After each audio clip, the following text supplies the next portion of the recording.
네, 안녕하세요. 해커스 한국사 능력 검정 시험 2주 합격 기본편의 안지영입니다. 이제 또 본격적으로 우리가 복잡한 시대가 나오는 고대편을 시작을 하게 되었습니다. 고대라고 하면 여러분들이 알고 있는 고대 국가, 여러 가지 나라 이름들이 등장을 하게 될 겁니다. 고구려, 백제, 신라, 그리고 가야까지 묶어서 한꺼번에 좀 살펴보게 되겠고요. 이 내용이 결코 쉽지는 않습니다. 내용이 좀 방대하고 단순하게 암기만 하기에는 여러분들이 이해관계가 연결이 좀 안 되면 이게 좀 어려울 수 있어요. 내용이 좀 복잡할 수 있는데 그래서 지금 여러 가지 지도를 그리기도 하고 연표를 보기도 하고 여러 가지 부가적인 자료를 통해서 공부를 많이 하는 파트입니다. 근데 이 고대 파트는 우선은 고대 국가가 여러 개가 있고요. 이 고대 국가가 따로 나온다라기보다 서로 동시대에 존재했었던 국가들이에요. 그래서 이 고대 국가들이 서로 전성기일 때 전성기가 아니었던 국가들이 있고 뭐 성립되었을 때 전성기였을 때 그리고 멸망했을 때 시기가 좀 맞물리죠. 그래서 어떻게 영향관계를 주고받는지 어떻게 역학관계를 구성을 하고 있는지 이런 거에 대한 문제가 출제가 되게 됩니다. 그래서 보통은 100년 단위로 좀 끊어가지고 아마 들어보셨을 거예요. 3세기, 4세기, 5세기, 6세기 이렇게 세기 단위로 나눠가지고 여러분들이 학습을 하시게 될 겁니다. 자, 이제 우리가 선사시대는 끝났고요. 이전 시간에 고조선 정도까지는 보았습니다. 그리고 고대 국가로 넘어가기 이전에 소국 단계에 있는 나라들을 좀 살펴봤었죠. 연맹, 부족 단계에 있었던 국가들을 좀 살펴봤습니다. 고조선이 있었고 뭐 옥저나 동해도 등장은 했지만 이 고대 국가로 우리가 들어가지는 않았었죠. 고대 국가라고 하는 거는 아무 나라나 다 넣어주지는 않습니다. 제가 지금 이 고대 국가를 얘기하면서 고구려, 백제, 신라를 얘기했었는데 가야를 포함시키지 않는 것은 뭐 가끔 이거를 넣어가지고 사국시대라고 해야 된다는 분도 계시지만 사실 고대 국가가 되는데 몇 가지 필요한 조건이 있어요. 그 조건에 다 맞추지 못했기 때문에 가야는 우리가 고대 국가까지는 보지 못하고 바로 그 전 단계에서 멸망을 했다라고 보고 있습니다. 자, 고대 국가 어떻게 성립되고 어떤 전성기를 이루었고 그리고 어떤 방식으로 서로 영향을 주고받았는지 살펴보겠습니다. 고대 파트 내용이 좀 많습니다. 여기 기출 트렌드 분석된 거 보시면 출제 문양수가 많이 있죠. 이게 고구려에서만 12문제가 나왔다는 게 아니고 이 교재 보시면 최근에 3개년의 문제를 통계를 내놓은 거예요. 그래서 어느 파트에서 얼마나 많이 출제가 됐는지를 3개년어치를 좀 보여드리는 거기 때문에 이렇게 12문제가 다 나온다라는 건 아닙니다. 이거 참고하셔가지고 보시면 될 것 같고 가장 많이 빈출되는 국가가 나옵니다. 가장 많이 빈출되는 국가 백제 밑에 신라 있죠. 15문항이 나오네요. 15문항이 나왔다라고 되고 있는데 가장 많이 나오는 게 밑에 보시면 통일신라하고 발해가 있어요. 이거는 지금 하는 거 아니고 이 다음 강의에서 다루게 될 겁니다. 그리고 신라가 통일하고 그리고 통일신라가 혼란기가 와서 다시 후삼국으로 쪼개지는 시대 가장 많이 나오고 있습니다.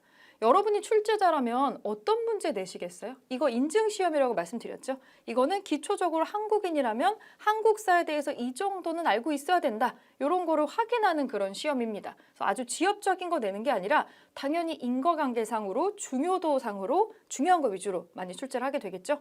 여러 나라가 쪼개져 있었어요. 여러 나라가 쪼개져 있었는데 이거를 통일하는 국가 관련돼서 얘기 많이 나오겠죠? 그래서 신라가 삼국 통일을 하죠. 신라 얘기 많이 나오고 통일신라 나오고 나서 남북국으로 쪼개졌었던 얘기 많이 나오고요. 그리고 이 통일된 국가가 다시 쪼개지는 얘기 당연히 많이 나올 수밖에 없습니다. 그래서 이런 순서대로 빈출이 되고 있다. 여러분들이 이 문제를 푸실 때 한 번쯤은 내가 출제자라면 공부를 하실 때 어떤 문제를 낼까? 당연히 여러분들도 우선순위를 정하게 될 겁니다. 그렇게 공부를 하시면 조금 더 중요도에 가까운 것들을 기억할 수 있지 않을까 싶습니다. 그래서 지금 쭉 기출 주제들이 나와 있고요. 3번부터 11번까지 고대 파트에 들어가는 주제가 상당히 많은 거 확인해 보실 수 있습니다. 자, 출제 비중 한번 보겠습니다. 출제의 비중은 최근 3개년 동안에 14%예요. 8문제까지 최대에 나왔다는 얘기죠. 상당히 높은 비중이라고 할 수가 있습니다. 그리고 공부를 해야 되는 양이 방대하고 이걸 따로 암기할 수가 없기 때문에 매우 중요한 파트라고 할 수 있겠고요. 빈출 키워드 여러분들 책 펼쳐놓는 형태입니다. 빈출 키워드는 책을 펼친 상태에서 시대하고 키워드를 연결해가지고 보시면 좋으실 것 같아요. 그래서 요 키워드는 언제 쓰시냐면 나중에 이 공부를 한번 다 하고 나서 한번 읽어보실 때 요 키워드를 읽으면서 머릿속에 내용이 떠오르는지 확인하는 용도로 좀 생각을 해주시면 좋을 것 같고요. 당연히 지금 학습 포인트가 정리가 되어 있는데 제가 지금 말씀드린 내용하고 유사한 내용이 나오고 있습니다. 통일신라, 발해, 그리고 이게 다시 나뉘는 문제 이런 것들 나온다라는 거. 그 여러분들 교재를 10분 활용을 하셨으면 좋겠어요. 저는 이 강의에서 따로 방대한 어떤 가외적인 필기를 하거나 다른 백지에다가 채워넣는 건 하지 않으려고 합니다. 여러분들이 갖고 계시는 교재 내용에서 보강을 하시면서 이 한 권으로 준비를 할 수 있게 하는 게 제 목표고요. 여러분도 그렇게 단권화를 좀 해봐야 성취감도 들고 조금 더 공부하기에 용이하지 않으실까 합니다. 자, 여러분 책 펼치면 역사에서 가장 중요한 거는 흐름입니다. 여러분들이 흐름을 잡고 확인을 할 수 있게 책을 맞쪽으로 펼쳐가지고 이렇게 게임하는 것처럼 순서대로 나와 있는 역사의 흐름 순서가 있어요. 모든 새로운 시대로 들어갈 때는 이렇게 흐름을 보는 파트가 들어가 있어서 한번 쭉 읽어보고 시작을 하셔야 됩니다. 제가 제일 경계하는 것은 여러분들이 역사 공부 사실 처음 하시는 거 아니죠. 학교에서 초등학교, 중학교, 고등학교 전부 다 배웠고 우리가 사실은 다 알고 있는 내용인데 연결이 안 됩니다. 우리가 완전히 제로 베이스는 아니라는 거예요.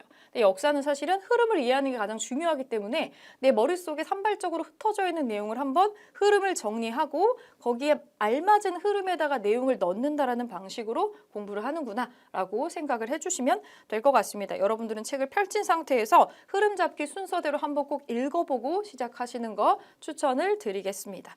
요거는 이제 넘어가겠습니다.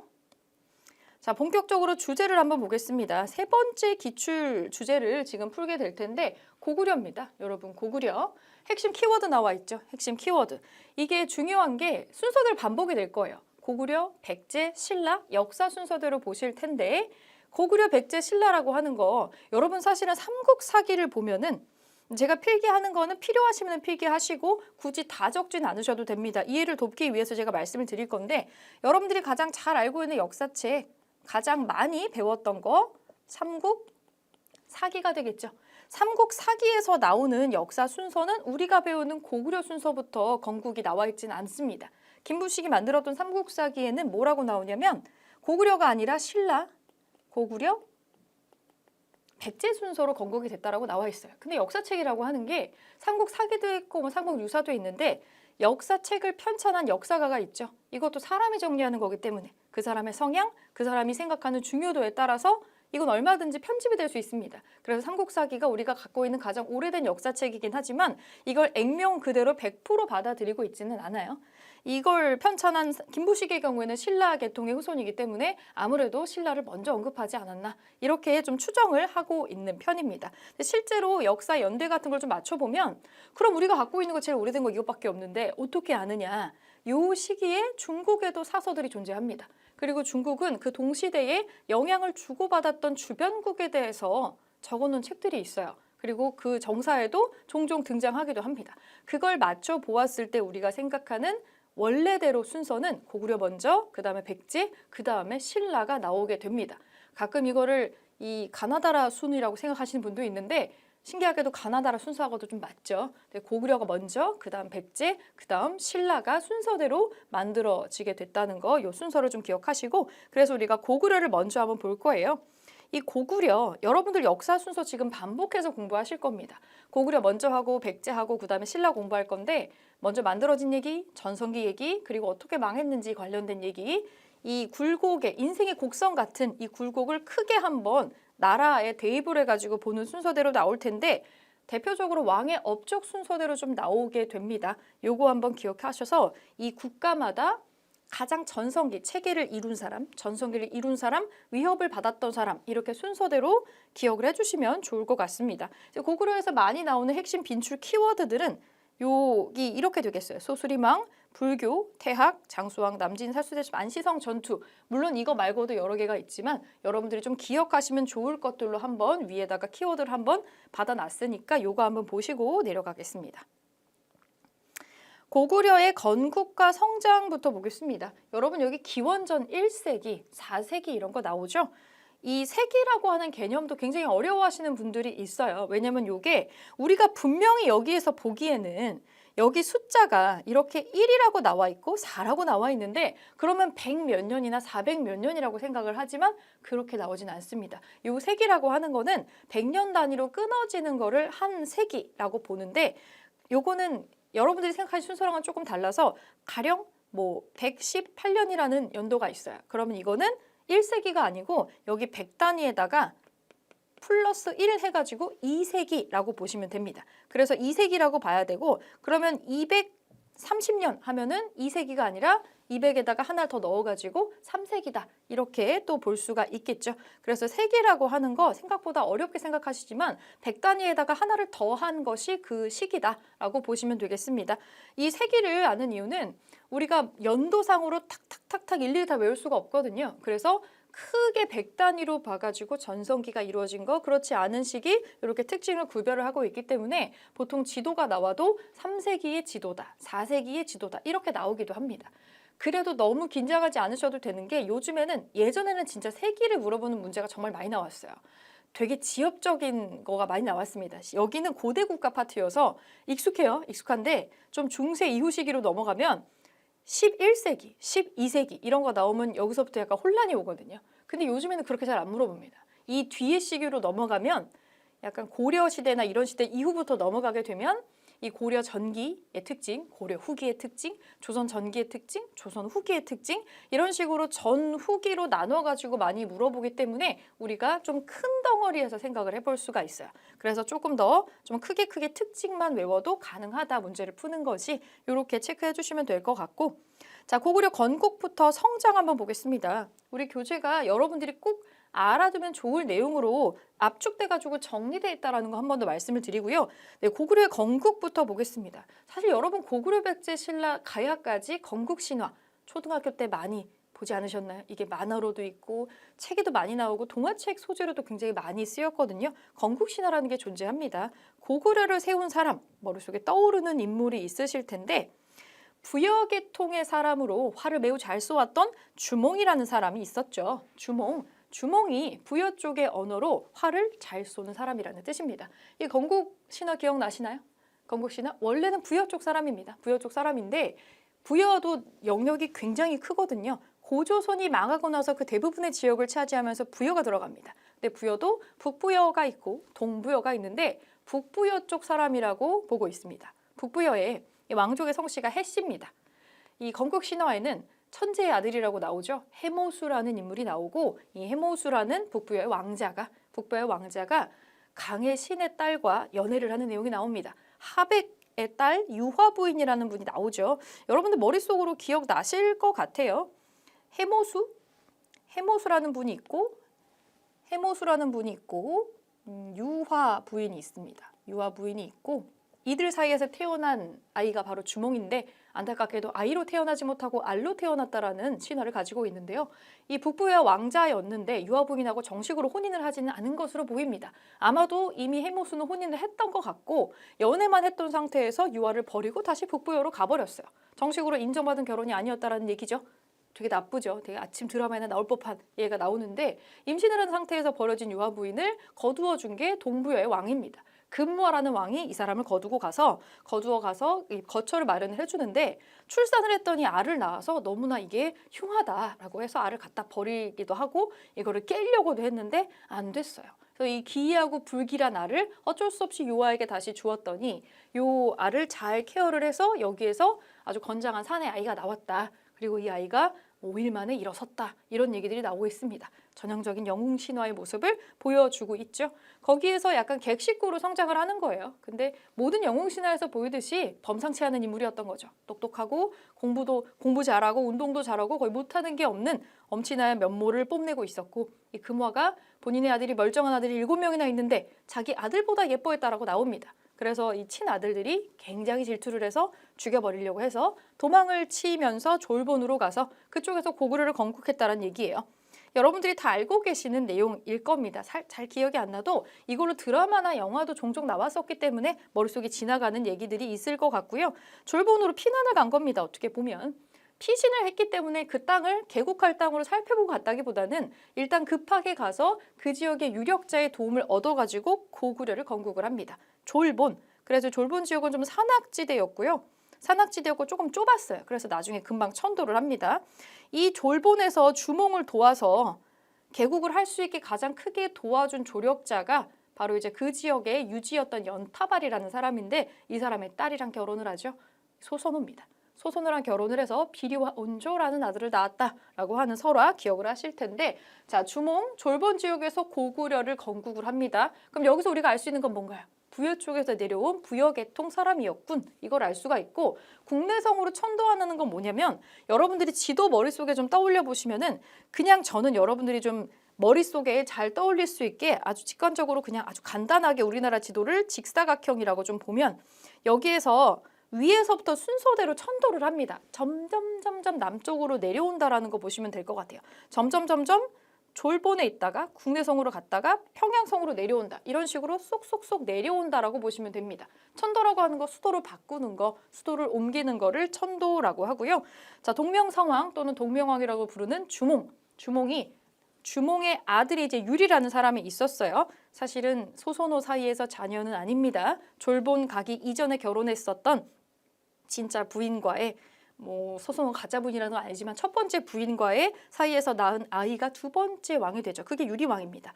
이 유리왕 때에는 졸본에서 조금 더 나라를 크게 키우기 위해서 더 넓고 좀 살기 편한 국내성으로 도읍을 옮기게 됩니다. 실제로 고구려는 국내성에서 가장 오랜 시간 머물렀습니다. 실제 대부분의 역사는 여기에서 이루어진다라고 보시면 되고, 전성기의 역사도 여기에서 많이 이루어지는데요. 이 고구려 성장기 한번 보겠습니다. 성장. 여기 꼭 알아두기. 여러분 공부하실 때 이미 여러분들이 중요하게 봐야 되는 파트는 여기에 다 나와요. 꼭 알아두기. 소수림왕의 업적, 이런 것들 빈출되는 주제이기 때문에 표시가 되어 있겠죠. 소수림왕의 업적이 가장 많이 나오는 것 중에 하나입니다. 이 사람을 왜 그렇게 우리가 기억을 해야 되는가? 이 사람이 아니었으면 까딱하면 고구려가 성장기를 이루지 못하고 그냥 꼬꾸라질 수도 있었기 때문이에요. 그래서 굉장히 중요한 인물이기 때문에 많이 나오니까 요거 연결해서 기억을 좀 해주겠습니다. 자, 고구려 성장하는 거 한번 보겠습니다. 주로 나오는 왕 4명이 언급이 지금 초반에 성장기 왕 4명인데요. 태조왕이라는 것 때문에 요 글자 때문에 많은 분들이 이거를 주몽이랑 헷갈리기도 해요. 왜냐면 여러분들 머릿속에 태조는 보통 개국을 한 왕이에요. 태조, 왕건, 태조, 이성계 이렇게 나오죠. 보통 국가를 열어가지고 크게 시작한 사람들을 되게 중요하게 보기 때문에 태조라고 하는 이 왕호, 호칭을 시호를 붙이게 되는데, 이 태조왕은 주몽이 아닙니다. 6번째 왕이에요. 근데 왜 태조라고 부르느냐? 이 사람의 업적이 개국을 한 곳에 버금갈 정도로 중요하기 때문이겠죠. 그래서 종종 출제가 되는 사람이니까 요거 특이한 케이스니까 기억은 잠깐 해주고 넘어가겠습니다. 이 태조왕이 옥저라는 땅을 정복을 하고 영역을 조금 영토를 확장했다라는 거 중요하게 좀 체크가 되고 있는 특징이고요. 이 기본편에서는 요 정도가 선지에 자주 나오니까 요 정도만 체크하셔도 될 것 같습니다. 자, 그 다음에 등장하는 왕이 고국 천왕입니다. 비슷한 왕이 나와요. 고국 천왕도 있고 고국 원왕도 나오는데 전혀 다른 내용이 나오기 때문에 기억을 좀 해주실 필요가 있고요. 이 고국 천왕이 왜 나오냐면 이 사람 때에 기틀이 좀 많이 마련이 돼요. 기틀이 마련되고 왕권이 좀 강력해지는 모습을 보이고 있습니다. 어떤 모습이 나오냐면 을파소라는 훌륭한 재상이 나와요. 명재상에 등장하고 있는 장면인데, 이 고국 천왕이 을파소라는 사람을 발탁을 해서 고구려에 또 이 귀족회의가 있었잖아요. 제가회의가 있었죠. 제가회의 의장인 국상으로 등용을 했다라고 나옵니다. 을파소가 뭐 했냐면 진대법. 이거를 진대법이 뭐냐면 구휼제도인데 일종의 국가가 곡식을 빌려주는 거죠. 대출을 해주는 건데, 식량이 떨어지는 봄, 겨울을 겪고 나면 이제 봄 되면은 쌀떡이 떨어지겠죠. 이 봄에 백성들이 자꾸 굶어 죽고 하니까 실제로는 여기에서 망하는 백성들이 많았던 거예요. 실제로 본인을 팔아서 노비로 전락되는 케이스도 굉장히 많았기 때문에 이거를 막기 위해서 봄에 곡식을 아주 저렴하게 빌려주고 가을에 추수하면 갚아라 라고 하는 진대법을 해서 구휼제도를 한 겁니다. 빈민을 구한 거죠. 이런 걸 왜 하느냐? 이 사람들이 노비로 떨어지면 세금을 안 내거든요. 그럼 국가 입장에서는 손해예요. 세금을 안 낸다는 건 국고가 빈다는 거고, 이걸로 사업을 하고 왕권을 증명해야 되는 왕들은 왕권이 강력해지지 못하는 거죠. 그래서 이거가 전반적으로 다 연결이 됩니다. 그래서 빈민을 구휼하는 제도를 처음으로 창안하고 정착시킨 사람이 고국 천왕이에요. 자, 이렇게 점점 고구려가 성장을 하고 있어요. 그래서 이제 조금 올라가고 있는데 이 밑으로 내려가면 고국 원왕이라는 시대에 갑자기 위기를 급맞이하게 됩니다. 고구려가 무난하게 성장을 하고 있을 때 그 아래 동네에서 백제도 무시무시하게 성장을 하고 있었거든요. 백제가 전성기가 제일 먼저 오는 나라입니다. 그래서 고구려가 이런 완만한 곡선으로 성장을 하고 있을 때 아주 좋은 조건을 먼저 갖추고 있었던 백제는 전성기가 매우 빠르게 오면서 성장기에 이미 전성기였어요. 고구려의 성장기가 백제는 전성기입니다. 그때 백제에 가장 강력했었던 왕이 근초고 왕입니다. 이 근초고 왕, 여러분들 고구려의 광개토 대왕은 많이 아시지만 고구려의 광개토 대왕에 버금가는 사람이 백제 근초고 왕이에요. 근처의 왕들이 다 벌벌 떨었다 뭐 이렇게 기억하셔도 괜찮습니다. 이 근초고 왕이 무려 고구려를 먼저 공격을 하는 사태가 벌어졌던 겁니다. 평양성을 공격을 하고 여기에 맞서가지고 싸우다가 심지어 왕이 전사를 해요. 왕이 나가서 싸우다가 죽었다라는 거 국가의 근간을 흔드는 일이고 다들 멘붕 상태에 빠진 거죠. 그래서 고국 원왕 때 완전히 휘청휘청 흔들리게 되는데 심지어 아버지가 죽는 것을 목격한 그 아들 소스림 왕은 굉장히 충격이 컸겠죠. 사실 되게 트라우마에 시달릴 만한 일이에요. 아버지가 비참하게 죽는 걸 봤으니까. 이 소스림 왕은 여러분 생각할 때 가족이 죽는 걸 봐요. 그럼 분노가 막 일어가지고 복수할 거야 이럴 수도 있는데 아무것도 베이스가 마련되어 있지 않은 상태에서 복수가 안 되니까 굉장히 이성적인 인물이었던 것 같아요. 소스림 왕은. 지금 우리는 복수를 할 수가 없다라고 생각을 하고 나라의 체제를 다시 한번 단도리를 하는 거를 선택을 하게 됩니다. 그래서 소스림 왕은 분노를 누르고 이성을 찾고 베이스를 마련하는 작업을 시작을 해요. 그래서 뭘 하냐면 소스림 왕 아버지가 전사하고 국가적인 위기 상황 속에서 즉위한 다음에 이 소스림 왕 때 고구려는 비로소 고대 국가의 면모를 완전하게 갖추게 됩니다. 이 소스림 왕 불교를 수용하고 율령을 반포하고 태학을 설립한다. 여러분 여기에 고대 국가의 특징이 다 나옵니다. 이거 여러분들 기억해 줄 필요가 있어요. 불교 수용, 율령 반포, 태학 설립. 이 세 가지 조건이 맞아 떨어져야 우리는 고대 국가라고 봅니다. 그래서 고구려, 백제, 신라는 이거 세 개가 다 맞아요. 그런데 가야가 이 세 가지 조건을 맞추지 못했기 때문에 우리는 이 가야는 고대 국가로 올라가지 못했다라고 보고 있습니다. 그래서 불교를 수용하고 율령을 반포하고 태학을 설립한다. 불교 종교적인 내용인데 단순한 종교가 아니고요. 단순한 종교가 아니고 사람들의 마음을 하나로 합치기 위해서 필요했어요. 이건 약간 정치적인 이념에 가깝다라고 보시면 될 것 같습니다. 그리고 율령은 여러 가지로 설명을 할 수가 있겠지만 율령을 한마디로 간단하게 설명을 하자면 법이에요. 법. 이 율령은 법이다. 여러분들이 생각할 때 알 수 있는 단어로 법이라고 적어두셔도 됩니다. 법이 있는 게 왜 중요해요? 법에 따라서 이 법이라는 걸 왕이 정해놓으면 여기에 따라서 신하들을 줄을 세울 수도 있고 여기에 따라서 상벌을 주는 게 가능합니다. 그러면 이 모든 것의 상위에 왕이 있고 왕이 법을 제정하고 이걸 반포하고 여기에 따라서 정치를 하니까 왕권을 강화하는 데 율령은 상당히 도움을 준다라는 얘기죠. 그리고 태학이라고 하는 거는 최초의 국립교육기관입니다. 대학교인데요. 우리나라 역사책에 역사에 처음으로 등장하는 국가가 세운 대학교입니다. 태학. 국립기관이고 이 중앙에 설치가 됐고요. 물론 여기도 한계가 없는 건 아닙니다. 인재를 양성해서 고구려의 브레인들을 키워내는 데 굉장한 영향력을 끼쳤지만 중앙에 있는 귀족 자제를 대상으로 학습을 하는 기관이었다. 이제 서울대 같은 느낌이라고 보시면 될 것 같아요. 그렇게 됐고 요 시기에 나오는 건 아니지만 나중에 뒷시기에 가면 지방에 있는 사람들도 교육의 기회를 제공하기 위해서 경당이라는 걸 나중에 또 세우게 됩니다. 자, 소스림왕의 업적이 어떻게 나오는지 문제에 나오는지 기출 사료를 한번 보겠습니다. 소스림왕이 특히 불교를 수용한 부분이 이렇게 사료로 나오기도 하거든요. 불상과 경문을 주었다. 율령을 반포했다. 불교를 들여왔고 법을 반포했다라는 얘기예요. 여러분들이 요거를 보시면 여기 밑에 나오는 사료 해석처럼 이게 어떤 내용의 의미를 가지고 있는지를 분석을 해주시면 될 것 같습니다. 그래서 이 고구려가 전성기를 맞기 위한 모든 베이스를 여기에서 마련을 해놨다고 보시면 될 것 같고요. 그럼 이렇게 베이스를 마련한 다음에 어떤 과정을 거쳐서 이제 전성기를 맞이했는지를 살펴보도록 하겠습니다. 고구려 전성기는 4세기 뒤에 나오는 5세기가 되겠습니다. 전성기라고 하는 건 가장 잘 나갔을 때를 얘기를 하는 거겠죠. 가장 큰 영토를 차지하고 가장 강력하게 영향을 끼쳤었던 시기를 전성기라고 합니다. 일명 리즈 시절이라고 볼 수도 있겠죠.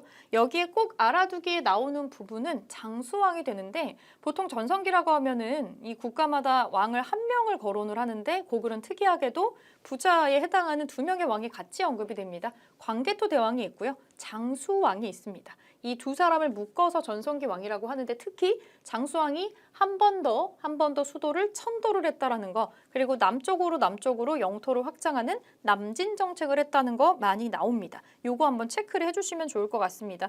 여기 그래서 요 장수왕이 남진 정책을 위해서 평양으로 도읍을 옮겼다라고 하는 거, 요 부분 체크하라고 지금 나와 있죠.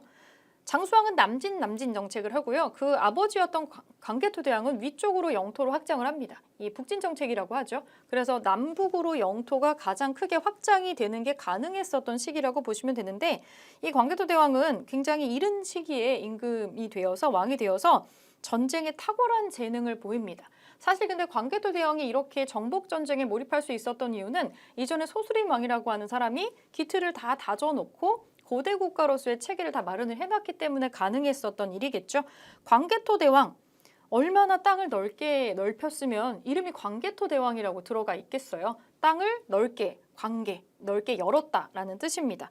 자, 백제를 공격합니다. 백제를 공격을 해서 백제의 항복도 받아내고요. 한강의 이북 지역을 차지하는 성과를 올리게 됩니다. 지금 여기 나오는 내용들은 이 고구려 역사서가 아니라 여러분들 광개토 대왕 릉비라고 알고 계시죠? 지금 중국 쪽 만주 쪽에 있는 비석인데 이 비석에 적혀 있는 내용을 이제 따서 가지고 온 겁니다. 역사적인 내용이 많이 적혀 있어요. 그래서 이쪽에 백제를 공격해서 백제 왕에게 이 항복을 받아냈다는 내용이 적혀 있습니다. 스스로 신하가 되겠다, 노객이 되겠다라고 정을 했다라는 내용이 나와 있는 것을 확인을 해볼 수가 있고, 파란색으로 색깔 칠해져 있는 신라 구원 부분이 있습니다. 이 당시에 신라는 성장기라고 보기도 좀 애매하고요. 아주 초창기를 가지고 있습니다. 여기 뇌물 마립간이라고 나와요. 뇌물 마립간. 신라는 왕이라는 호칭을 쓰는 데에도 굉장히 오랜 시간이 걸려요. 신라라는 나라가 형성이 되고 나서 왕이라는 호칭이 나올 때까지 약 500년의 시간이 걸리게 됩니다. 그러니까 아직은 초기 국가의 모습조차도 명확하게 다른 국가에 비해서 보이고 있지 못하다라는 거죠. 그러니까 뇌물왕이라고도 말하지만 실제로는 마립간이라고 하는 호칭을 쓴다라고 보시면 되고, 신라 뇌물 마립간 때 원래 신라가 위치를 보면 여러분 경주, 불국사 석굴암 있는 경주 아시죠? 그 경주 지역 내려가면 동해 바다를 좀 끼고 있잖아요. 그래서 그 바닷가를 통해서 외국 일본 해적들이 굉장히 많이 넘어옵니다. 이 침입을 견딜 수가 없었던 거죠. 이거를 막아내기 힘들 정도로 좀 힘이 약한 상태였다고 보면 되는데, 신라 뇌물마립간이 SOS를 치는 거예요. 도와달라고. 그래서 여기에 광개토 대왕이 호응을 해서 무려 5만 명의 군사를 보내서 신라의 침입한 외를 격퇴를 해준다라고 나와 있습니다. 이 외가 광개토 대왕의 군대에 쫓겨가지고 아래로 도망을 치다가 결국에 금관 가야 지역까지 도망을 치게 되는데, 여기까지 쫓아가요. 여기까지 쫓아가서 사실은 고구려가 어떤 목적을 갖고 금관 가야를 공격했다라기보다 금관 가야 지역으로 얘네가 도망을 갔기 때문에 쫓아가는 과정에서 애꿎은 금관 가야가 전쟁터가 된 거예요. 고래 싸움에 좀 새우등이 터진 격이라고 할 수가 있겠죠. 그래서 원래 가야라고 하는 국가가 연맹왕국이어서 6개의 가야가 있었는데, 이 6개의 가야 중에서도 반장 역할을 하는 이 가야가 있었어요. 금관 가야가 초반에 반장했었던 나라입니다. 근데 이 전쟁에 휘말리게 되면서 여기에 피해를 상당히 입고 타격을 받고 반장 자리를 대가야라고 하는 나라한테 넘겨주게 됩니다. 그래서 밑에 붉은색으로 전기가야 연맹이 쇠퇴하는 계기가 되었다. 전기, 후기로 나뉘는데 전기라고 하는 거는 금관가야가 반장하고 있었던 시기입니다. 그런데 여기 전쟁에 휘말리는 바람에 힘이 약해져서 이제 반장 자리를 뺏겼다라고 보시면 될 것 같고요. 그래서 이렇게 하면 신라의 모든 것은 기브 앤 테이크잖아요. 이걸 그냥 도와준 게 아니라는 거죠. 이렇게 도와주고 나면 당연히 신라는 고구려에 응당상응하는 뭔가를 해줘야겠죠. 상당한 내정 간섭을 받게 됩니다. 고구려는 영토 자체를 완전히 삼키거나 신라를 복속시킨 건 아니지만 상당한 영향력을 남쪽에 행사할 수가 있게 됐다라는 거죠.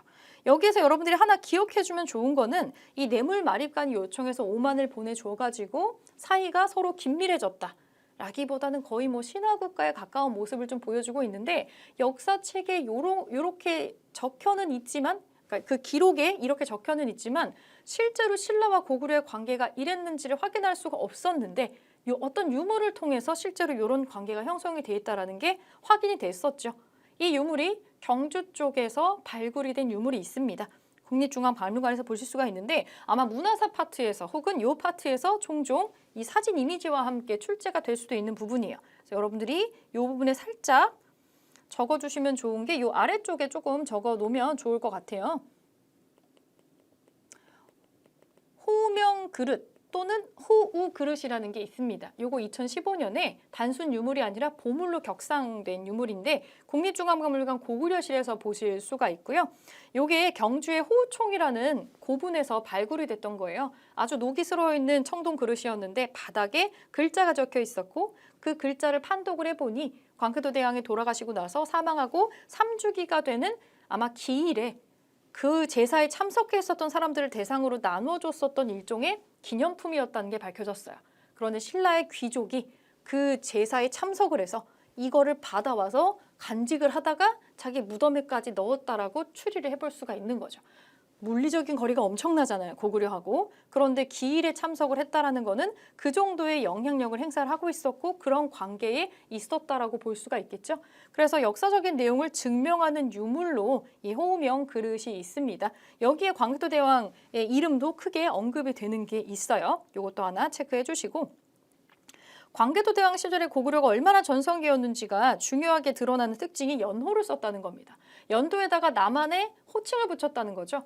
연호라고 하는 건 원래 황제만 쓸 수 있는 거고 연호가 붙는 시기가 있다는 건 그 시대를 지배했다라는 거예요. 그 시대의 주인이다라고 보시면 되고 영락이라고 하는 독자적인 연호를 사용할 정도로 아주 강력한 힘을 누리고 있었다. 영락이라는 거에 대해서 자신감이 엄청 넘치죠. 영락이라는 거는 내가 누리고 있는 이 고구려의 이 전성기가 대대손손 영원히 유지가 된다. 뭐 이런 뜻을 가지고 있습니다. 그래서 기출사료에는 광개토 대왕이 신라를 어떻게 구원했고 두 나라의 관계가 어떠했는가를 물어보는 이런 자료들이 많이 나오게 돼요. 이게 광개토 대왕릉 비에 적혀 있는 내용이 되겠습니다. 그래서 이런 내용이 나오고 이걸 증명하는 유물로 간혹 이 호우 그릇, 호우명 그릇이 같이 언급이 될 때가 있다. 이렇게 보시면 될 것 같고요. 자, 이렇게 전성기가 나옵니다. 이렇게 광개도 대왕이 북쪽으로 영토를 굉장히 확장을 해놓은 상태입니다. 그런데 북쪽으로 계속 올라가다 보면 필연적으로 중국과 국경이 맞닿게 되겠죠. 그리고 북쪽 땅이 그렇게 막 살기가 좋은 땅은 아니에요. 고원과 산악지대, 춥고 그리고 강력한 나라하고 계속 국경을 맞대야 되는 여러 가지 악조건들이 있어요. 그래서 광개도 대왕이 죽고 난 다음에 그 아들인 장수왕의 경우에는 남쪽으로 내려가는 정책을 펴게 됩니다. 그래서 아버지와는 반대 방향으로 살기 좋은 남쪽으로 내려가는 남진 정책을 하게 되고요. 남진 정책을 하기 위해서는 일단 좀 물리적으로 가까워야 돼요. 국내성 너무 멀어요. 남쪽으로 내려가기에는. 그래서 장수왕은 수도를 옮깁니다.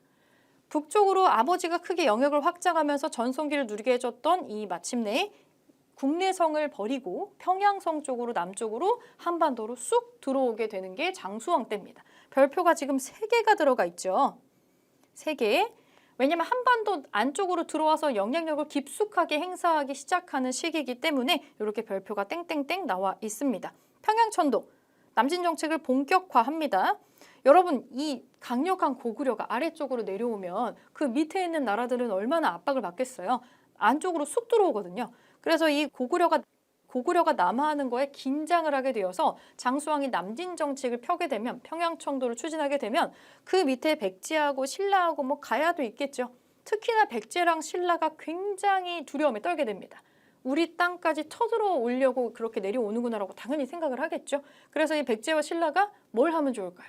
우리 혼자서는 고구려를 이길 수가 없습니다. 백제하고 신라가 동맹을 맺게 됩니다. 동맹을 맺죠. 여기 보면 언급이 되어 있지는 않지만 평양천도를 가지고 남진 정책을 하게 되면은 백제하고 신라가 나제 동맹을 맺어요. 한성을 빼앗기기 전에 한번 맺고요. 한성을 뺏기고 나서 한 번 더 맺어요. 어떻게든 나라가 망하는 걸 막기 위해서 이 두 나라가 으쌰으쌰 힘을 합하게 됩니다. 그리고 장수왕이 평양 천도하고 마침내 백제를 공격해가지고 백제 수도였던 한성을 빼앗게 됩니다. 한성, 오늘날의 서울이고요. 지금 여러분들이 알고 있는 강 북쪽에 있는 고서울 지역이 아니고 강 남쪽에 있는 여러분 잠실 아시죠? 잠실.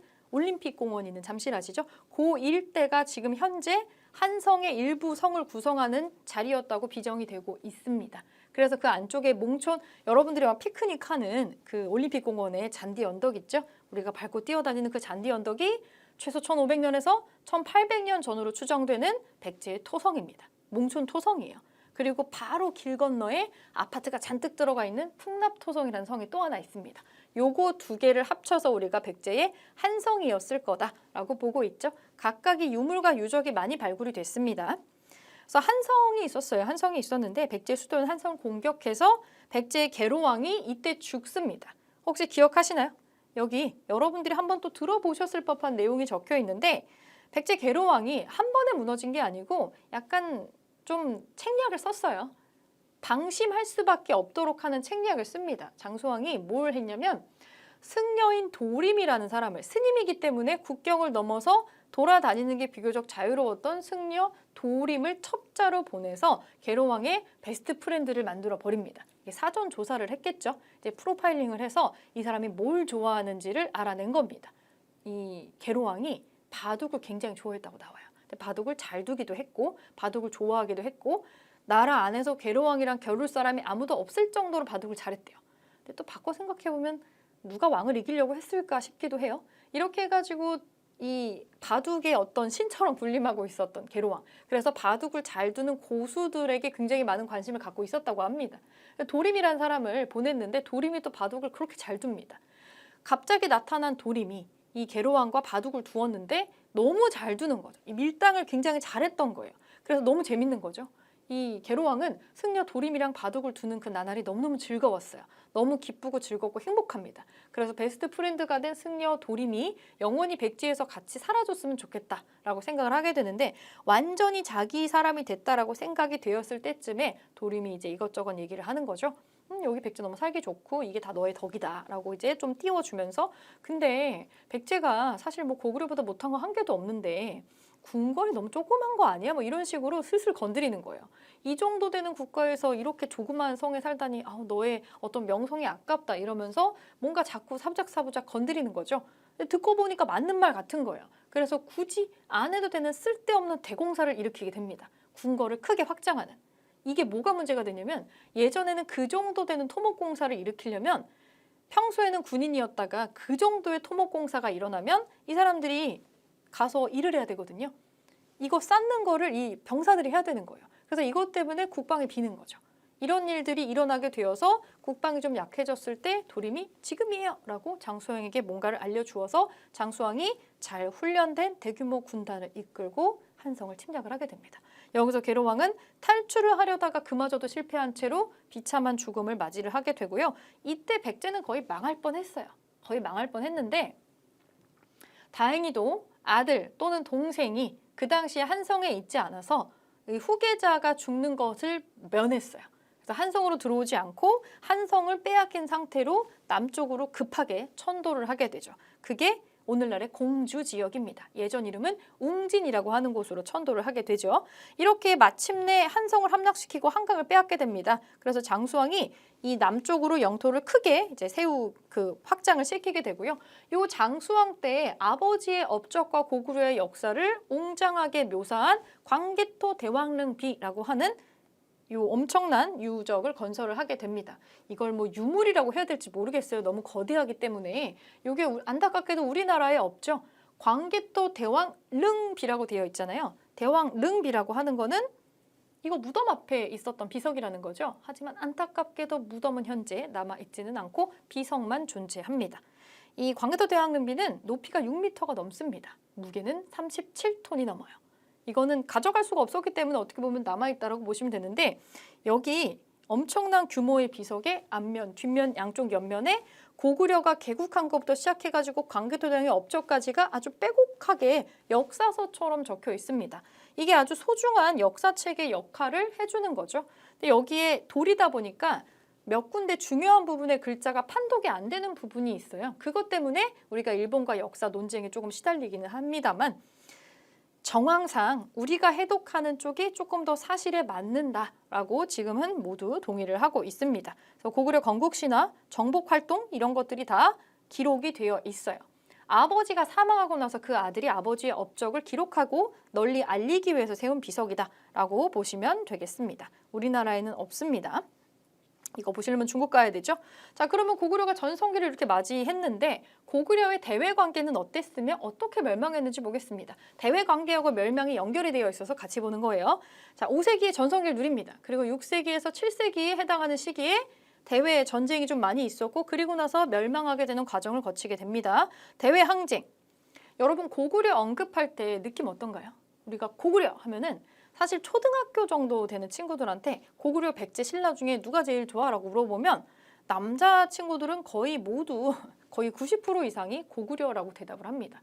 왠지 모르지만 고구려가 되게 용맹한 느낌이 있잖아요. 싸움 잘할 것 같은 느낌, 그런 전사, 장군의 느낌 이런 게 나기 때문에 이 고구려를 굉장히 선호하는 경향이 있는데 고구려가 삼국 통일을 했으면 우리나라 역사가 또 크게 바뀌었을 거다라고 가정을 하기도 하죠. 고구려의 별명은 뭐냐면 고구려는 흔히 한반도의 한민족의 방파제라는 별명을 가지고 있습니다. 중국이랑 국경을 맞닿고 있기 때문에 중국이 침략을 하면 그거를 바로 맞이하는 거는 고구려예요. 고구려가 처음에 그냥 무너졌다면, 금방 무너졌다면 이 중국 세력이 더 안으로 들어오고 들어와서 역사가 어떻게 바뀌었을지 모른다라는 거죠. 그런데 상당히 오랫동안 고구려가 잘 버텨주게 됩니다. 버틴다라기보다 거의 대등한 관계로 중국에 비할 때 뒤지지 않을 정도로 전쟁을 크게 잘 이끌었어요. 대외 항쟁 한번 볼까요? 꼭 알아두기, 우리가 기억해야 되는 나라는 두 나라가 있습니다. 여러분들 머릿속에 중국 그 왕조가 다 한 글자 한 글자씩이잖아요. 많이 헷갈리실 텐데 고구려하고 기억되는 나라는 여러분들이 그냥 고수당이라고 생각하시면 되는데 고구려는 고수당 이렇게 생각하셔도 됩니다. 고구려하고 싸웠던 중국의 왕조는 수나라하고 당나라가 되겠습니다. 고구려, 수나라, 당나라가 될 텐데 순서대로 수나라가 먼저고요. 수나라가 망하고 나서 당나라가 등장을 하게 됩니다. 심지어 수나라가 중국을 이제 통일을 해요. 중국의 통일 왕조로 수나라가 등장을 하는데 고구려에 영양왕이라는 사람이 있습니다. 여러분 왕 이름이 너무 많아서 기억을 못 하실 수도 있는데요. 요거 많은 자료들에 이걸 쉽게 외우게 하기 위해서 발음의 유사성을 따서 영양가가 많았던 왕이다. 뭐 이렇게 기억을 하기도 해요. 영양왕 때 수나라가 통일을 해? 근데 수나라 같이 이 중국의 왕조들의 특징은 자기네들의 혼란을 수습하고 나면 정당성을 대외에 선포하기 위해서 주변에 본인들이 오랑캐라고 생각하는 나라들을 막 쫙요. 너희들도 황제들한테 예를 갖춰. 막 이러면서 갑자기 주변을 평정하려는 그런 느낌을 막 보여요. 그러면서 뭐 공물을 바쳐라, 충성을 맹세해라 막 이런 걸 요구를 하게 되는데 당연히 우리 고구려 쪽에도 이런 푸시가 좀 들어오게 되는데 영양왕 눈도 깜짝 안 하는 거죠. 그래서 이 수나라가 중국을 통일하고 나면 내가 먼저 선수를 쳐야겠다라고 생각을 하고 영양왕이 수나라 지역의 요서라고 하는 지방을 먼저 공격을 합니다. 우리나라 역사에서 중국을 먼저 선제 공격했었던 시기가 있는 거예요. 그래서 우리가 고구려를 용맹한 나라다라고 기억하고 있는지도 모르겠어요. 선제 공격을 합니다. 수나라 입장에서는 본인들이 조금 시비를 먼저 걸긴 했지만 공격은 때린 건 우리가 먼저거든요. 그래서 수나라 문제라고 하는 사람이 대군을 이끌고 고구려를 침입을 했는데 실패합니다. 되게 만만하게 보고 온 거죠. 그리고 30만이 여러분 굉장한 숫자예요. 30만이면은 조선시대가 되어야 수도 인구가 20만이 될랑말랑해요. 중반 되어야. 30만이라고 하는 건 엄청난 숫자입니다. 그 중국에서 출발해서 여기까지 오는 데만 해도 한 500년 걸렸을 거예요. 일단 규모에서 압도하려고 한 거죠. 중국의 머릿수, 인해 전술로 쫙 밀고 들어왔는데 침입을 했는데 성과 없이 퇴각을 합니다. 숫자가 머릿수가 많다는 거는 장점도 있고 단점도 있어요. 일단 행렬이 너무 길고요. 너무 많은 돈이 들고 군량을 옮기고 유지하기가 힘듭니다. 전쟁이 길어지면 머릿수가 많고 원래 근거지에서 떨어져 나온 사람들은 당연히 불편하게 되어 있어요. 그래서 수성을 하는 방식으로 이제 고구려가 대처를 한 것도 있는 거죠. 그리고 나서 실패를 해요. 수 문제가 실패를 하고 나서 그 아들이 양제가 100만 대군을 끌고 다시 침입을 합니다. 자존심에 스크래치가 난 거죠. 이 사람들이 보기에는 고구려가 막 그렇게 대단한 나라도 아니고 이 중국 특징이 뭔가요? 본인들 국가 빼고 다른 나라는 전부 다 오랑캐입니다. 심지어 우리나라 역사를 뭐라고 기록하나요? 한반도의 역사를 동이족의 역사로 기록을 합니다. 동이가 무슨 뜻인지 아나요? 동쪽에 있는 오랑캐라는 뜻입니다. 우리는 동쪽에 사는 오랑캐였던 거죠. 이 동쪽의 오랑캐 놈들이 이 충성을 맹세하지도 않고 감히 우리를 먼저 공격하더니 이제 굴복을 하지 않는다고 이걸 굉장히 자존심 상해하고 나는 그러면 아버지보다 더 많은 숫자로 그냥 아예 밀어버려야겠다. 100만 대군을 이끌고 옵니다. 정확히는 113만 명 끌고 왔어요. 113만을 끌고 고구려를 쳐들어왔는데 이기지 못합니다. 이기지 못해요. 이게 수나라가 망하게 되는 결정타로 작용을 합니다. 일단 얼마나 체면을 구겼겠어요. 그리고 100만 대군을 이끌고 와서 여기서 실패하고 나서 사실 나중에 좀 더 쳐들어오기도 해요. 그리고 원래 그 아버지가 수문제가 야 고구려 건드리지 마라고 경고를 분명히 했음에도 이 양제가 말을 안 듣고 또 대규모 군대를 징발을 해서 넘어온 거죠. 100만 대군이면 중국에서도 상당한 치명타입니다. 여러분들 생각에 100만 명 입힐 갑옷, 100만 명의 무기, 100만 명이 먹을 쌀 이거 얼마나 마련하기 힘들었겠어요. 이거를 마련하기 위해서 이런 대규모 전쟁이 일어나면 백성들에게 세금을 많이 거둘 수밖에 없고 나랏일을 돌보기 힘들어집니다. 그러면 국가의 힘이 약해질 수밖에 없게 되는 거죠. 이 수나라 양제가 100만 대군을 이끌고 침입을 했는데 성을 좀치 함락시키지를 못해서 결국에는 이 중에서 본인이 별동대라고 칭하는 30만을 또 떼가지고 다른 성을 공격하려고 했는데 을지문덕한테 걸려요. 이 30만 별동대가 을지문덕의 지략에 걸려가지고 유도하는 현장으로 들어가게 됩니다. 을지문덕이 얼마나 똑똑하냐면 얘네들은 일단 머릿수로 밀고 들어오려고 하고 있고 고구려를 업수에 여기는 걸 깔고 있어요. 그래서 을지문덕이 유리하게 전쟁을 치를 수 있는 장소, 우리는 잘 알지만 저들은 잘 모르는 장소로 얘네들 유인을 합니다. 어떻게? 7번 전투를 해서 7번 다 지면서 도망치는 척하면서 덫을 쳐놓은 대로 스슬스슬 데리고 왔어요. 그래서 이미 적진에 깊숙이 들어왔다라고 판단됐을 때는 아차 했을 때는 늦어 있었던 거죠. 결국에는 이렇게 들어온 이 우문술, 우중문이 이끄는 군대가 결국엔 나중에 을지문덕 장군에게 격파, 깨박살이 나게 되는 겁니다. 도망을 쳤지만 다 도망가지도 못하고 완전히 거의 멸에 가깝게, 전멸에 가깝게 사망을 하게 되는데 30만 별동대 중에서 목숨을 건지고 다시 중국으로 돌아간, 수나라로 돌아간 군대의 숫자는 약 2,700명으로 기록이 되어 있습니다. 정확한 숫자는 없지만 10,000명이 안 됐어요. 별동대는 전체가 30만 명이었습니다. 굉장한 대승리가 되는 거겠죠. 여러분들 국어 교과서에 중학교, 고등학교에 가끔 나오잖아요. 이때 을지문덕이 우중문한테 보낸 굉장히 조롱조의 시가 하나 있습니다. 맨 처음에 약 올리려고 얘기를 했던 게 또 있어요. 그 우중문에게 보내는 편지가 있는데 거기에 시를 적어서 막 칭찬하는 것 같지만 나중에는 돌려서 까는 어떤 내용의 약 올리는 시문이 또 하나 있습니다. 여수장 우중문시라고 하는 게 있는데 그거를 딱 보면 을지문덕이 얼마나 지략도 뛰어나고 이 시문에도 밝았는지가 좀 나와요. 그러니까 이 사람은 지장이면서 명장이었던 거죠. 이렇게 해서 수나라가 멸망의 길에 들어서게 됩니다. 이걸로 멸망한 건 아닌데 이 뒤로도 수양제가 너무 분해서 더 쳐들어와요. 2번 더 들어왔어요. 총 수양제가 3번에 걸친 침입을 했지만 단 한 번도 고구려의 문을 열지를 못하고 결국에는 이 전쟁으로 너무 많은 이 전쟁 경비를 소모한 나머지 내부도 약해지고 내부의 반란도 많아져서 멸망을 하게 됩니다. 그 수나라가 멸망하고 나서 당나라가 건국이 되는데 당나라가 건국된 다음에 당나라를 세운 당태종이 있어요. 이 중국 왕조들의 문제점이 뭔가요? 이전 왕조랑 나는 달라라는 거를 보여주고 싶어 합니다. 수나라가 정복하지 못한 이 고구려를 정복한다면 당나라의 정당성이 더 올라갈 거라고 생각을 했던 것 같아요. 당태종은. 그래서 이 당태종이 주변에 팽창 정책을 추진을 하면서 또 고구려하고 투닥투닥하게 됩니다. 그래서 고구려하고 사이가 당연히 좋지 않았겠죠.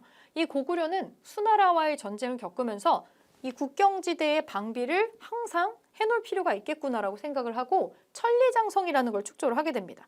혹시 저 당나라가 쟤네 계속 땅 따먹게 하고 있는데 침략하는 거 아니야? 그래서 여기에 대비해서 굉장한 길이의 천리장성을 축조를 하게 되고요. 이 천리장성의 축조를 담당했었던 사람이 연개소문입니다. 연개소문. 이 과정에서 연개소문이 이게 되게 천리장성이 중요한 거잖아요. 전쟁이 일어나지 않게 사람들을 독려해서 이 장성을 세우게 하고 이거가 얼마나 견고한지를 사람들에게 말을 해주면서 신뢰를 얻고 믿음을 얻고 세력을 키우게 됩니다. 연개소문이 굉장한 세력을 얻게 되고요. 이 연개소문이 세력을 얻는 것을 그 당시에 왕은 좋아하지 않았어요. 왜냐면 연개소문은 좀 강경파예요. 연개소문은 수나라나 당나라나 그게 그거지. 당나라하고 화친 같은 거 우리는 하면 안 돼라는 주의고 그리고 여기에 나오는 영유왕이라는 사람은 이미 우리는 너무 전쟁을 많이 했어. 여기서 수나라랑 전쟁한 것처럼 한 번 더 하면 나라 망할지도 몰라. 그러니까 이 사람 좀 현실적이고 어떻게 보면 백성을 좀 생각하는 왕이었던 것 같아요. 그래서 절대로 전쟁만은 안 돼. 그래서 당나라하고는 좀 친하게 지내자. 싸우는 것보다야 사람들 죽는 것보다 낫지. 이런 생각을 가지고 있었던 사람이었어요. 그 영계소문과 영유왕이 대립을 한 건데 세력이 굉장히 커졌던 영계소문이 쿠데타를 일으킵니다. 영계소문이 정변, 쿠데타를 일으켜서 영유왕을 패하고 살해하고 보장왕이라고 하는 허수아비 왕을 세우게 되는데 스스로 망리지가 되어서 정권을 장악했다라고 나옵니다. 근데 여기 망리지라고 나오는데 사실은 이 영계소문이 되었던 거는 망리지라고 언급은 되어 있지만 실제로는 대망리지라고 보시면 돼요. 물론 이것을 구별하는 문제는 나오지 않습니다만 약간의 차이가 있어가지고 제가 말씀을 드립니다. 망리지는 최고 등급의 어떤 관직은 맞아요. 근데 원래 망리지는 3년간의 기한이 제한이 되어 있었고 물론 뭐 세습은 되었지만 3년간의 기한이 있었고 군사적인 권한은 없고 국사에 해당하는 것만 총괄하는 책임을 가지고 있었는데 영계소문이 없는 직책을 망리지 위에 하나 판 거예요. 태망리지 또는 대망리지라고 하는 전무후무한 권력을 가지고 있는 초월적인 장관직을 하나 팝니다. 행정권 플러스 군사권을 갖고 있다는 게 매우 중요한 특징이에요.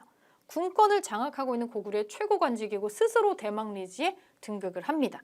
그러면서 거의 왕이나 다름없는 군림을 하게 되는 거죠.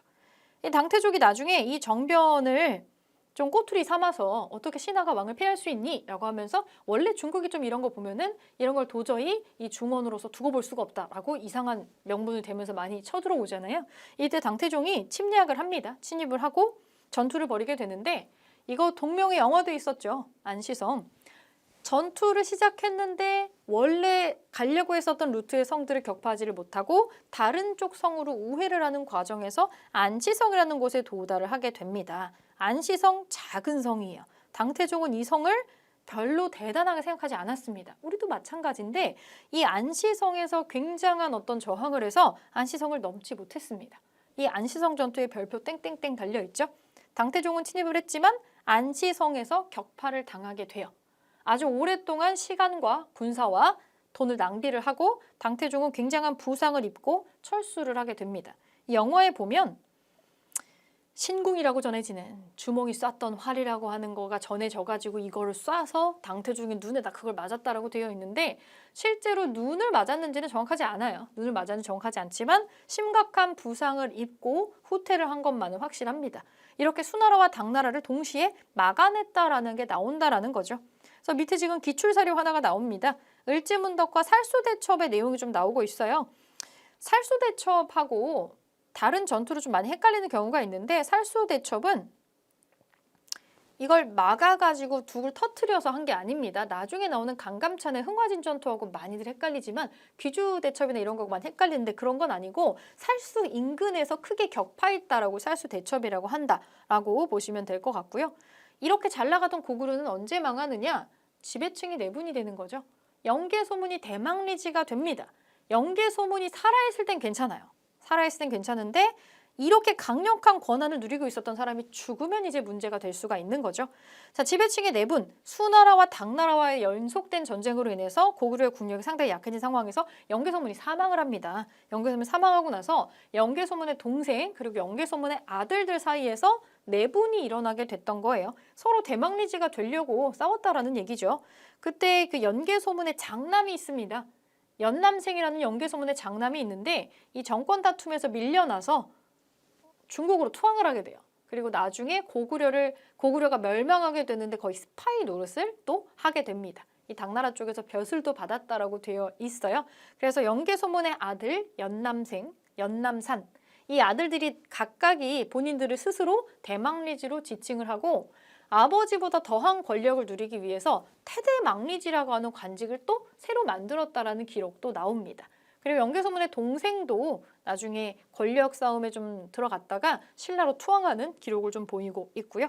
결국엔 지배층의 내분 때문에 내부에서부터 붕괴해서 외부의 영향을 막아내지 못했다라고 보시면 될 것 같습니다. 그리고 나서 밑에서 신라가 당나라하고 연합을 하게 되거든요. 나당 연합군의 공격으로 평양성이 함락이 되었고요. 실제로 나당 연합군이 먼저 백제를 멸망시킨 다음에 그 다음에 고구려를 멸망을 시키게 됩니다. 그러면서 신라가 당나라의 힘을 빌려서 삼국을 통일을 하게 되는 거죠. 668년에 고구려는 역사에서 사라지게 됩니다. 고구려 역사는 이렇게 멸망하기까지 약 700년 정도 시간을 갖고 있었다라고 보시면 됩니다. 왕은 28명이 있었어요.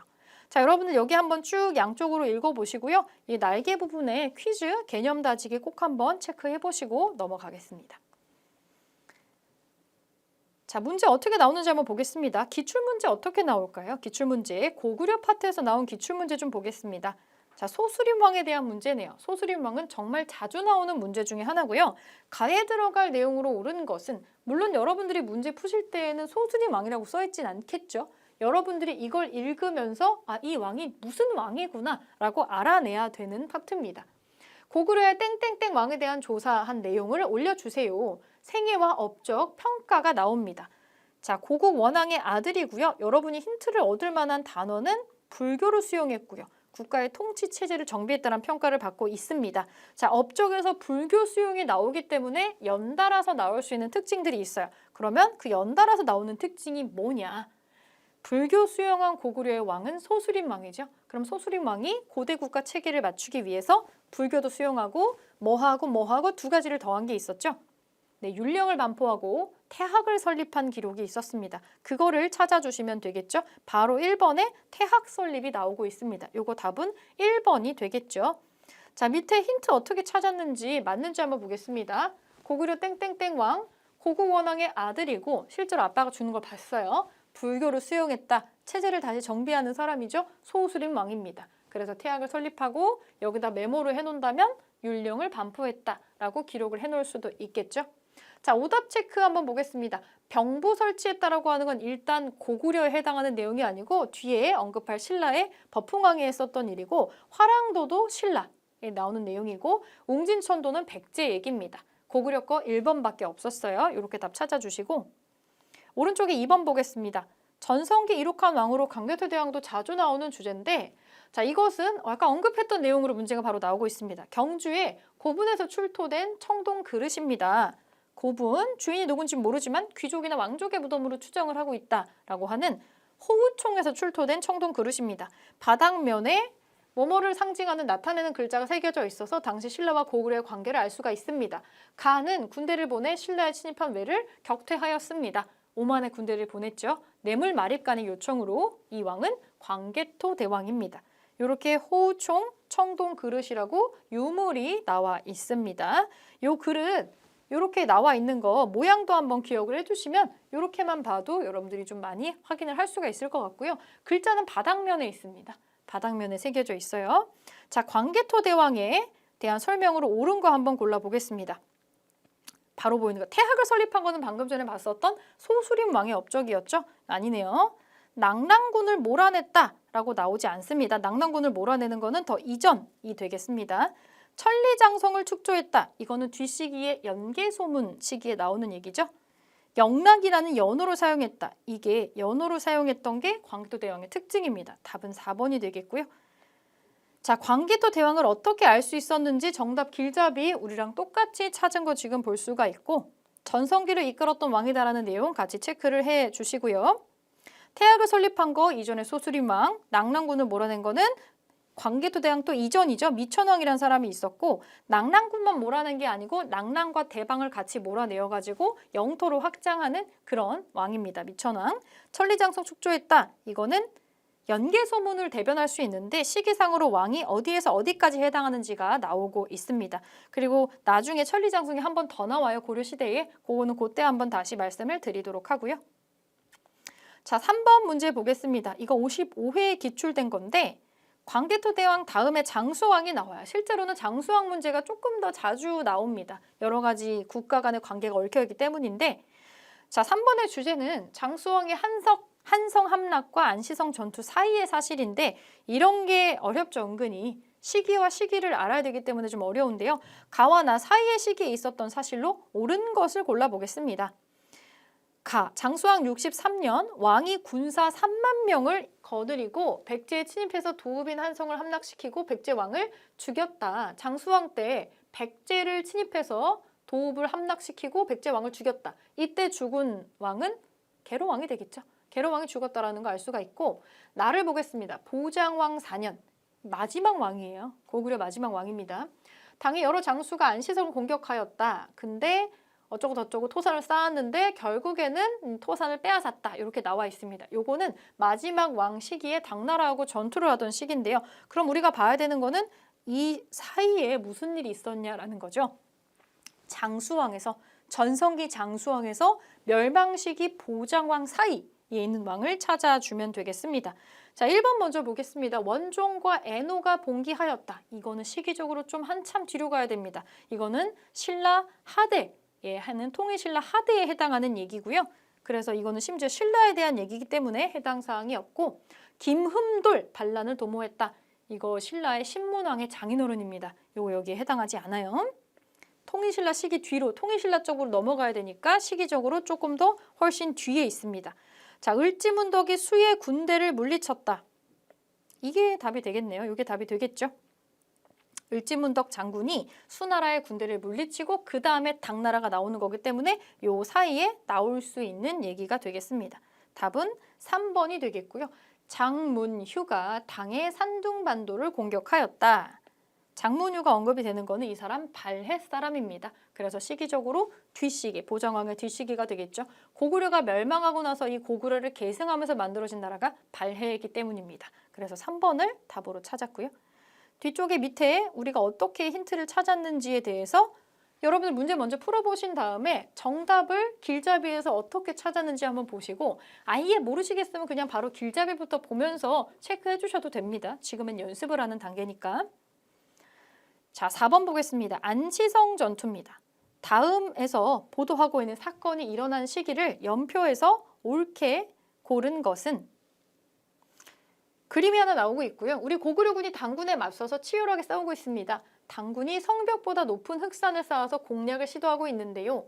성 안에서도 방어태세를 갖추고 있는 것으로 보입니다. 지금까지 안시성 전투 현장에서 전해드렸습니다. 라고 나옵니다. 네, 여러분 참 무시무시한, 어떻게 보면 되게 무모해 보이는 전법인데, 안시성이 되게 견고한 요새처럼 지대가 조금 위로 올라가 있는 성이었어요. 그래서 성문을 열지 않으니까 이 안시성의 성문과 같은 높이의 토산을 쌓아서 그 위로 넘어가려고 했던 거예요. 그래서 그 장면을 지금 사파로 재현을 해주고 있습니다. 이거 안시성 전투가 되겠습니다. 당나라가 침입을 했었던 안시성 전투가 되겠고요. 자, 시기적으로 어디를 골라주면 될까요? 광기도 대왕이 즉위하고 고구려가 평양 천도하는 거 한참 이전의 일입니다. 수당은 좀 뒤쪽에 나오죠? 이거 아니에요. 간은 아니고. 고구려가 평양으로 천도하고 관산성 전투가 있었다. 요거하고도 지금 맞지가 않죠. 시기적으로 사실은 수나라 다음에 당나라가 쳐들어오는 거니까 수나라 이전 시기는 전부 해당 사항이 없을 겁니다. 살수대첩, 이게 수나라하고 전투를 한 거죠. 을지문덕 장군. 그렇다면 이거 다 3개 아니다 라고 볼 수가 있겠고, 결국에는 4번으로 찾아줄 수 있겠습니다. 자, 우리가 지금 배우는 거 기본편이기 때문에 이게 심화편으로 가면 조금 시기가 더 작게 잘리는 경향을 보이지만, 여기서는 여러분들이 전후 관계만 알 수 있으면 크게 헷갈리지 않을 정도의 연표 문제가 나온다는 것도 하나의 팁으로 알아주시면 되겠습니다. 자, 답은 4번으로 찾을 수 있겠고요. 자, 이렇게 기출문제 한번 풀어봤습니다. 기출문제 풀었고, 이제 다음으로 백제를 한번 살펴보도록 하겠습니다.